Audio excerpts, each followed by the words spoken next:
Kiddos, I am mowing the grass right now, and I thought I would stop and make a quick video showing you how exactly to do it. So we've got this big old backyard here, and regular size, I suppose, front yard. I do those separately. Right now I'm on the front yard, and what I'm doing is I basically go around the outer rim. You do like a big rectangle, big square, and then you just work your way inward. So I started over here, tried not to fall in the ditch, and I was successful. Hooray. Worked my way around that beautiful car, and then that Toyota, that's mommy's car. Worked my way around the bush, came back this way, and as you see, I am moving inward now on a straight line. You put, just to make sure there's, you want a little bit of overlap, and to make sure that you don't miss anything, you kind of, like, I don't want to mow like right here, way over here. I kind of do, I leave some inches over here. That way you have some nice little corners there, and you make sure that you get everything. So I'm going to try something here that might not go well, but I'm going to try to record this while I mow this little part right here. As you see, this part right here is really bad. So it's certainly a better time than ever to mow this. We'll see how this goes.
Okay, so a couple quick things before I stop the video.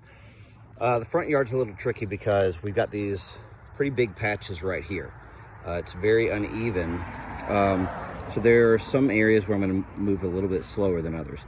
So where the grass is taller, I don't want the engine to shut off by just kind of barreling over it. So I go a little bit slower. Part of it was I was trying not to drop the phone. But I go a little bit slower. That way the engine doesn't shut off and that the blades process it like it needs to. And then I said that you go pretty much in rectangles or squares, I believe. It's a little bit trickier in the front yard because it's not exactly square. Got to move around the bushes there. You just kind of make do with what you have. Do the best that you can. Figure out what works for you. The backyard is easier for me because it is pretty much a perfect square. But that is pretty much the process. Wanted to share that with you guys in case you were ever curious. There are plenty of other YouTube videos, but this is the only one by your dad, which is this guy.